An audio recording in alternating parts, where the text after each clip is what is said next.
everybody. Welcome to the Whole You podcast, the podcast where culture meets wellness. Have y'all been enjoying this pod? I hope so. This is our fourth episode, right? Number 4.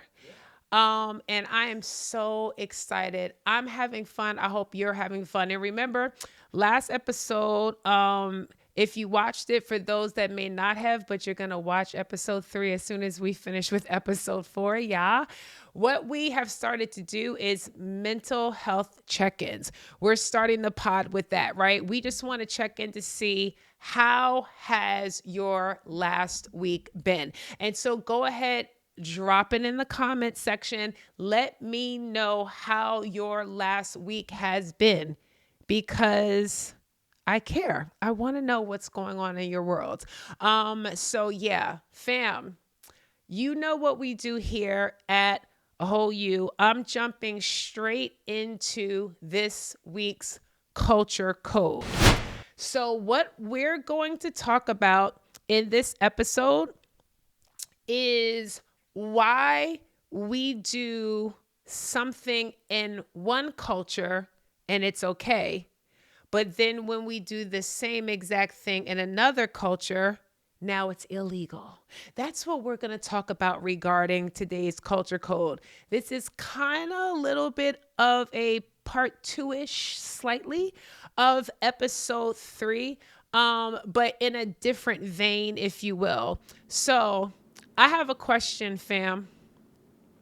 You are aware about the current allegations, which is what they are, that have been made against Sean, Puff Daddy, Diddy, Love.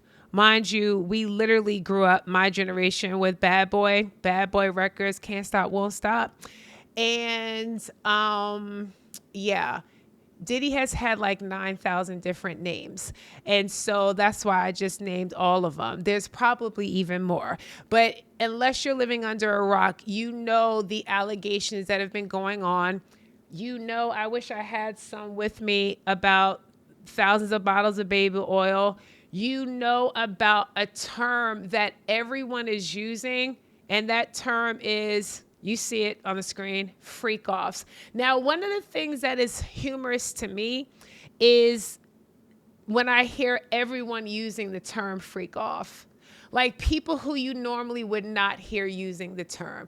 So whether it's somebody in college or I have heard elderly people saying the term freak offs. I don't know who exactly decided that's what we're going to call. I don't know if it was the attorneys. Somebody decided we're going to call this freak offs, which I don't know if I agree with that phrase, but nevertheless, we're going to go with it, right? But this is my question, fam.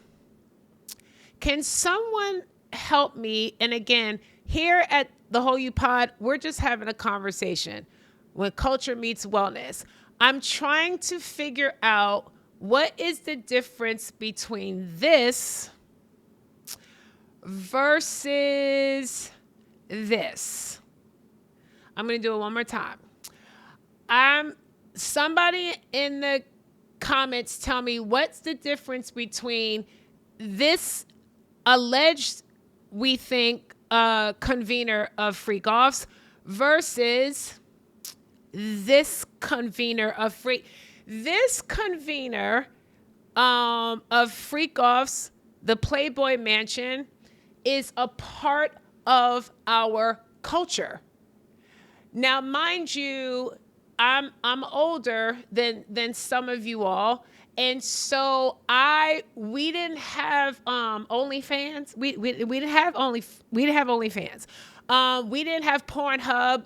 Yes, Pornhub. I said it's okay. Everybody breathe, especially the saints, right? We had Playboy magazine, not me, but my uncles in them, right? They have Playboy. You would see it on newsstands. And I remember that there was a thing that covered, like a little piece of paper that covered the front of it which is so interesting to me when you think about the evolution of culture, that we had a mind to know that children could be walking past this newsstand. I'm talking about like the streets of New York, whether you're in a convenience store, whatever the case may be.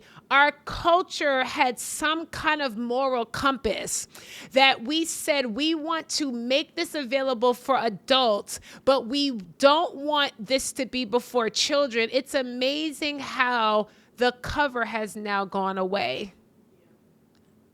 I don't have time, we say in my other world.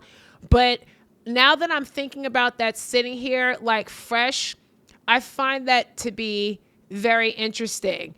But Playboy was a part of our culture. People were applauded for being on the cover of Playboy. Definitely applauded for being the centerfold of Playboy. And there was the Playboy Mansion, right? And so, hold on. 10 minutes later.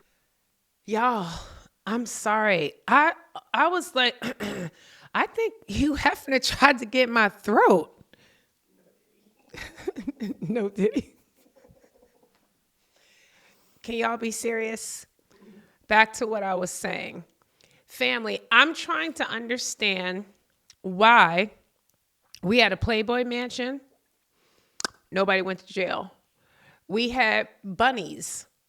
Nobody went to jail. I know there was baby oil at the Playboy Mansion.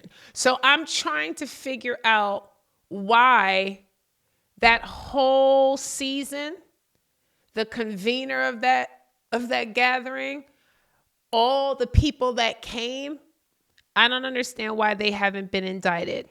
I'm just asking. But I have one better, because why is it not okay in this culture, but it's okay in that culture? I seen Dr. Umar's, he got interviewed by the Art of Dialogue. Yeah. I don't know if y'all seen it, but he was like, he was wondering why people weren't, or were so quick to jump on Diddy for this. Yep. Like our people in our Yep. culture. Yep. Like nothing's been proven yet, or like nothing. Yeah. But we're so, like, I forgot what he said, but it was like trial by culture. He said Trial like by that. culture or something like that. I forgot what he said. I gotta watch it again. No, I know. Brandon brings up a good point. Also, Dr. Umar, people have different perspectives on him. He is what we call a little bit of like a polarizing figure. But I'm telling you all, like I said in the last episode, if you haven't watched it, check it out. I feel like we need to be open to listening to everyone's perspective. You take what you want to take, leave what you don't want to take the meat, spit out the bones. I think that there are times when things that Dr. Umar says, we actually need to lend our ear to. But Brandon, you're absolutely correct. So, but Playboy Mansion, again, that's my generation back like when I was young. And that might not be the best point of reference for this current generation. So this is my next question. What's the difference between this and this? That's Magic City, by the way, in the best city in the country, Atlanta, Georgia. Again, I'm going to ask, just in case, what's the difference between this and this? Now, someone is going to say, oh, Dr. K, this is just where we go. We just like to relax. It's not even like that. And the famous thing that people say to me is, yo, but the chicken wings are good. Yeah. Okay, listen. And I want y'all to know that everyone, my whole crew with me right now on set are all whispering, but they are good. Right now, what we're going to do is we're going to put a picture up of someone by the name of Danielle Champion. If I knew her social security number, I might put that up on the screen too. And I want y'all to see, yep, that's Danielle right there. Look at, I want to say the woman of God. Look at her in front of the car. Look at her with the little, you see? And she was on her way to King of Diamonds. Not King of Glory, King of Diamonds. So I'm sitting here with, because that's important, a woman who was on her way to King of Diamonds. Sir Prince. Yes. Prince of Zamunda. Yes, it is. The mentor of all mentors. Have you ever been to a strip club? I have stadium. Say it one more. I want to make sure. I have stadium, and they have free wings and pasta on Thursdays. Oh, okay, stadium. Now, stadium is in Washington, D.C., correct? It's in D.C. And they have wings, and Kyron saying they got pasta. So now it goes from the wings into Italian food. So it's like Maggiano's. And then Danielle's sitting here talking about, he right. The pasta. All right, Brandon. I have another, and I mean, these guys are so handsome. First of all, Karen, come. What you're not going to do is be the prince and just have your voice. Let them, he was at stadium. But all you were doing was eating, right? Yes. You lies. And can you come? Because I want y'all to see how handsome, first of all. Now, Brandon, are you single? I am. Are you ready to mingle? I am. Okay, you said I am, but you're going like this, and so they're not convinced. Man, this could be your time right through here. So I'm going to ask one more time. Are you single? Yes. Are you ready to mingle? Yes. All right. Family, I feel like being like, this is Brandon. He's from this. He's 6 feet, whatever. He enjoys basketball. He also enjoys wings. So you've been to a strip club? I have. Did you eat the food? I didn't. I actually didn't get any wings, but I've heard the wings are really good. Okay, what did you get if you didn't get any wings? Hey, that's the only thing you can. Wait, whoa. Time out. Okay, let's break this down. As if we were in a therapist's office. First of all, you said, I got ones. Was someone, you mean you got $1 bills. What did you do with them? You know, You know what? they were launched. They were launched? Yes. Wait, stop. Wait. This is blessing me so bad.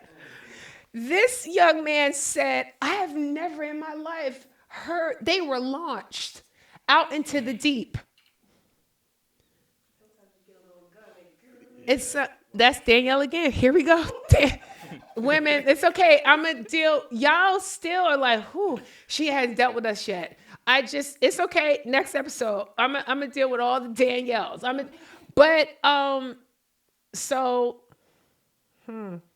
Did you go with your friends? I did. It's the strength in which he just said, I did. And you had a good time. It was okay. It was like 7 out of 10. 7 out of 10. Would you go again? With the right people. Yeah. Maybe. With the right people, maybe. No, I appreciate your honesty. Okay, cool. Thanks. Can you get back to making sure that this looks aesthetically pleasing? Okay, so family, check this out. I've been to the strip club before. Years ago. Danielle, why are you laughing? So many years ago. I feel like Jared is going to have something. Jared, first of all, I have a brother. He literally is like a brother to Chris and I. His name is Jared. And when he comes on this pod, the amount of foolerization that is going to commence, or as we call it, clowning, it's probably going to be the most watched episode when Jared comes on. But I feel like this episode, Jared, would have been absolutely perfect for you. But I've been to a strip club, years ago. It was like a bachelorette type of a flow. But this is my question, family. Why are people in Magic City and it's fine? Why are people at the stadium and it's fine? Why can we have strippers and whatever is going on after the after party, after that party, after that after party? Why are we able to do these things and they're fine? What I want to explore in bringing all of this up for this episode's culture code is, what are we doing? Are we doing it or are we not? No pun intended. What are we doing? What is legal and what is not? Also, what is profitable and what is not? Also, what is healthy and what is not? And I don't just mean healthy for our physical bodies. I'm talking about healthy for our souls. Because when we look at the objectification of women, we have to be able to sit with and acknowledge the aspects of our culture that use women's bodies for entertainment. And sometimes, a lot of times, men's as well. But we set ourselves up very close to fire and then jump back when something is ablaze. Let me say that one more time. As a culture, we get so up close to fire, and then we are utterly shocked when something begins to burn. So I think that it would not hurt us to examine what we call entertainment and whether, if it is that women, majority of the time, and even men's, when their bodies are seen as objects, it is very easy to drag an object.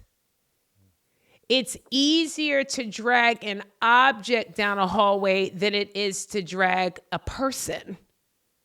And so, culture meeting wellness, I wanted to stop by culture just to ask, are we in a plethora of ways taking our humanity, objectifying object, and turning people into things, and then getting confused when we want it to be a people and we want it to be a thing? That's good. It's just something for us to think about. I don't know what Sean Combs has and has not done. I don't know. I don't know what he could or could not be guilty of. I don't know. But what I do know is that instead of keeping the conversation on a singular plane, I think that we need to look at the entire picture. And it's easy to point a finger until it is that your life has to point back at you. A lot of things that are experienced singularly are coming from out of a culture. And we have to really stop to think about what we are doing that we deem social, that we deem fun, that we deem celebratory, that we deem arousing. We have to start looking at self-discipline, sexual discipline.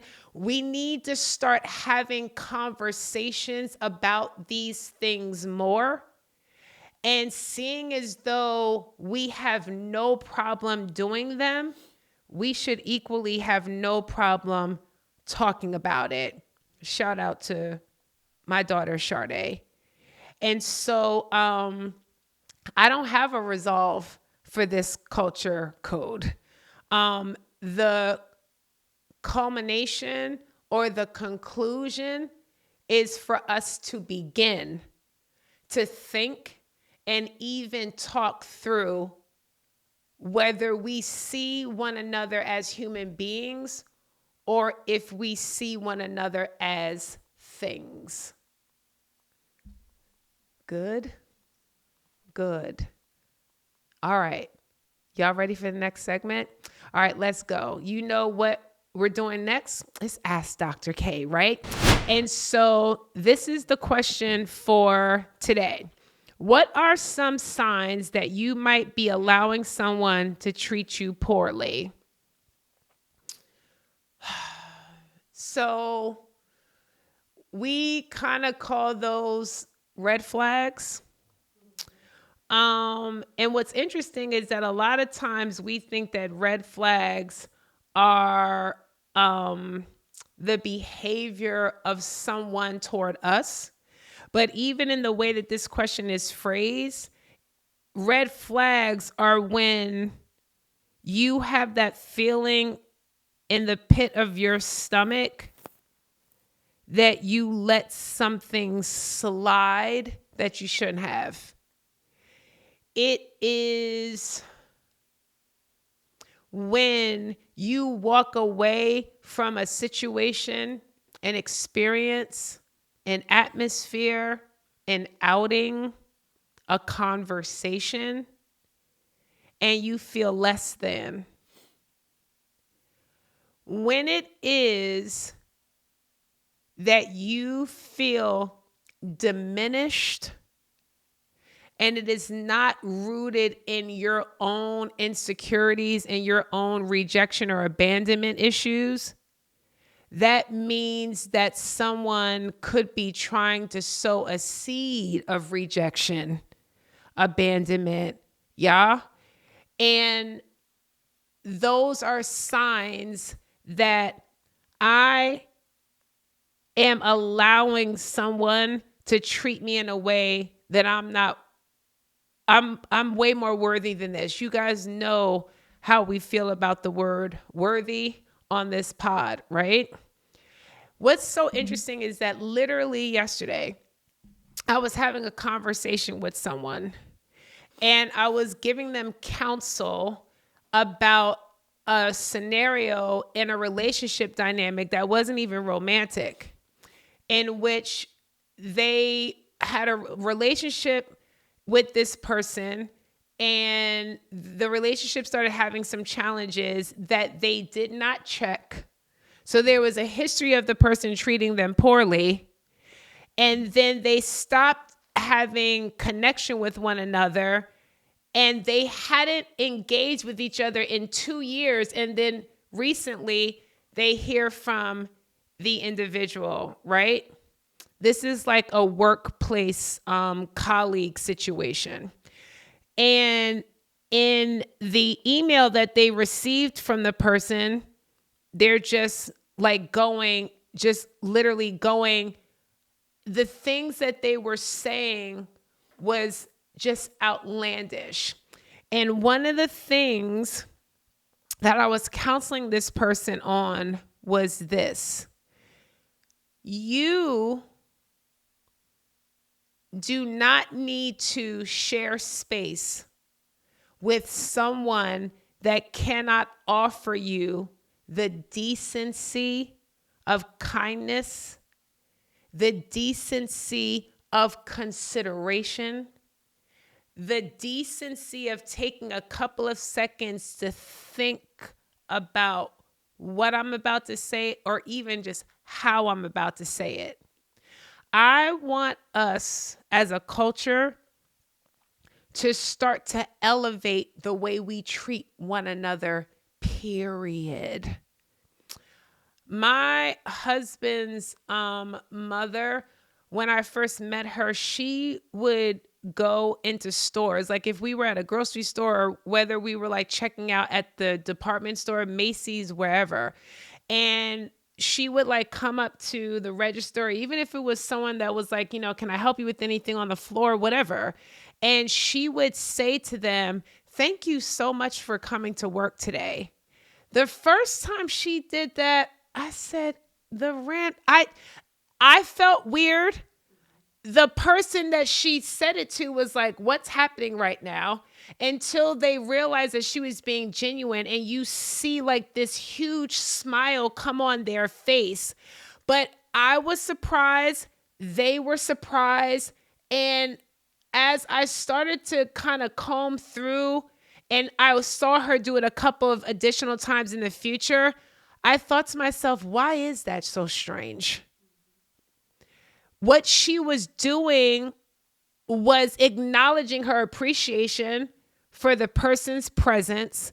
We think about how many people move through life doing deviant things just to be seen. And what would happen if all of us as a culture started seeing one another?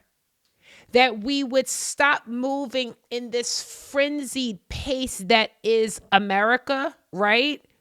Because other cultures do not move as fast as we move. Ask me how I know. I travel internationally.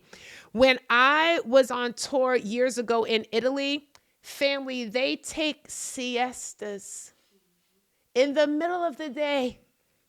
We would arrive in different cities in Italy, hungry, and we would be looking around and we said, what's happening? It's the middle of the day and I'm trying to get some food. And it was like, you can't get no food because we are eating food. We are siesta. And you see them with all these outdoor markets, which I love because they love fresh air and they're sitting out. And then I'm thinking, okay, because I'm from America. So I'm like, boom, this is a lunch break. So I'm thinking 30 minutes, maybe an hour. Honey, they siesta for like 2 hours. In the middle of the day, they're like, you know what we're going to do? Break. America, we are rushing to get nowhere. And I'm guilty of it myself. And especially being from New York, that's one of the most fast-paced cities in the world. And so, family, I will find myself sometimes having not lived full-time in New York City for years. Y'all, it will be a Saturday. I have nothing to do. And I am speeding to CVS. I am going to CVS because, I don't know, I'm getting some soap and some toothpaste, and I will speed. No one's waiting for me. No one's waiting for me to get back. It is a frenziedness that I believe if we should go on a paced fast where we start slowing ourselves down. Because I believe if we slow down, then we can slow down some of the trauma that we're experiencing or some of the trauma that we are allowing to happen. Because I believe, talking to you all right now, some stuff gets past us just because it's moving so fast. Or we are moving too fast. Moving so fast, this young lady or this gentleman that might have asked the question, to the point where it's weeks later and you realize, what did they just say to me? Has anybody ever had a delayed reaction to disrespect? Like, wait, and you be wanting to redo so bad. You'd be like, there's skirt. I want to go. And then you start thinking about all the things that you could have said. Fam, slow down, because that's one of the signs you moving so fast that you could miss seeing those flags, like, right? Like just flapping in the wind. You deserve to be treated well, not to be treated poorly. Boom. So now we're going to the situation room. Bye-bye. All right. So Danielle is going to read our situation. Dr. K, I've got a situation. I've been with my partner for 3 years, and they've been supportive beyond words while I've been working through some deep-rooted trauma. But now I'm leaning on them so much that I can see the strain. The other day we had an argument and my partner said, I didn't sign up to babysit your feelings forever. I don't want to push them away, but I also don't want to make them feel like they need a certification to handle me. How do I take care of my own emotional health without making them feel like they're my 24/7 emotional support? Gosh, I need like situation 101. This is like situation 901. All right, that's loaded. Okay. First of all, someone needing a certification to be with me, that is very interesting concept. And I have actually had client scenarios where those types of feelings have been articulated. Um, and there's a phrase that kind of moves around, and I see it pop up on occasion on social media, like over the past decade. And I always observe how triggering it can be for people. And I also observe on the landscape the differing perspectives of feedback from people who are therapists. And the phrase is, I feel like it's hard to love you. And I think that is such an interesting phrase. I can see how triggering that phrase can be.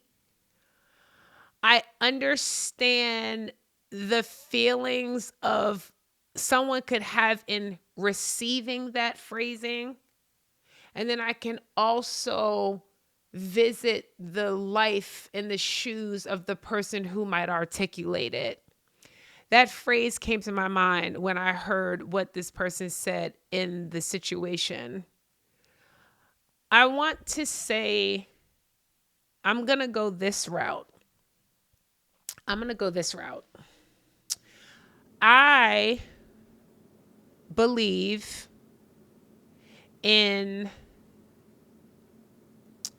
destined relationships. Whether those relationships are friendships, which I think is one of the most powerful relationships we can have, whether the relationship is a business partnership, whether it is a mentor-mentee relationship, whether it is a romantic relationship, I believe that we have relationships that we're destined to be in.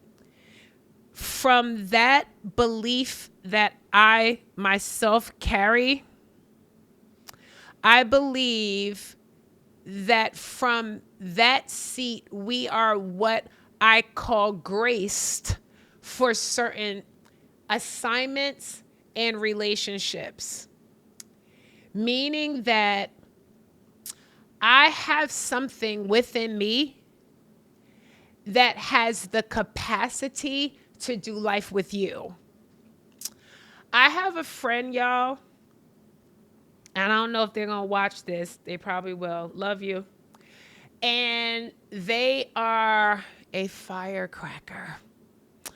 I mean, what you see is what you get. I'm talking about filter wear. I'm talking about however I want to throw it, you catch it. I mean, when they're not thinking through. Remember, I'm like, we need to think, we need to see one another and humanity. This particular friend has not yet evolved. They're growing to get to that point. I will fight you over this friend.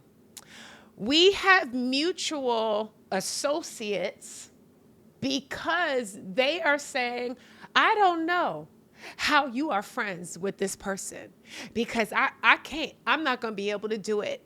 And we laugh about it, but the reality is I'm graced.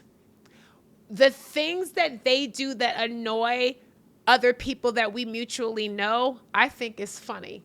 The things that they that they do that even can be seen as offensive, I don't take offense to it. And I understand why my other friends do. But for some reason where this person is concerned, it doesn't hit me like that. So this is what I want to say to this person with this situation. You want to be doing life in whatever category with someone that is graced for you, that is graced to be your friend, that is graced to be on your team that you're building. You want someone that has the capacity, the emotional intelligence, the wisdom to be able to receive all of where you are right now without judgment, without frustration, even without your areas of growth chipping away at who they are, because they have just that much strength. One of the things that you're going to have to do, my love, is decide whether this person that you're connected to has that. And more, actually, that's really an exploration for that other person. And I think if there's a way that you can bring that before, or you know what, don't even do that. Just have them watch this. Have them watch the pod. They can hear me say it for you. So to that person, the other person in the relationship, I would say you need to do inventory about how much capacity you have. And sometimes, family, people are chosen to walk with us for a season. Every relational connection will not be forever. And I wish that that was not the case. I wish that we could stay connected to the people that we've been connected to forever. And it is hard when there are people where you saw yourself sitting with them in your older years, drinking lemonade, talking about back, like you saw. No one starts in a relational dynamic with the end in mind. But at the end of the day, sometimes it is not a bad thing if there is a realization that we may have come and or gone, if you will, as far as we are supposed to travel together. And so I want you to encourage them to watch this episode, clip this section up. I want you to encourage them, have conversation with them about how they're experiencing being in relation with you. But I do want to close with this. You are not too much for someone. I'm going to say that again. You are not too much for someone. You just need to make sure you're connected to the right one. Okay? This is the Whole You Pod, where culture meets wellness. I want you to remember to share this. I want you to remember to like. I want you to remember to drop your comments.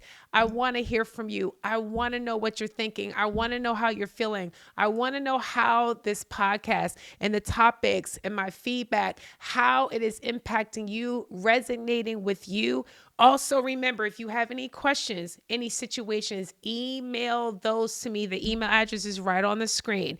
Also, I don't even have to tell y'all, subscribe to this YouTube page, yes, so that we can continue to be on this journey of wholeness together. So, fam, I will see you in just a short period of time. But again, I want to welcome you. I love hanging out with you here at the Whole You Pod.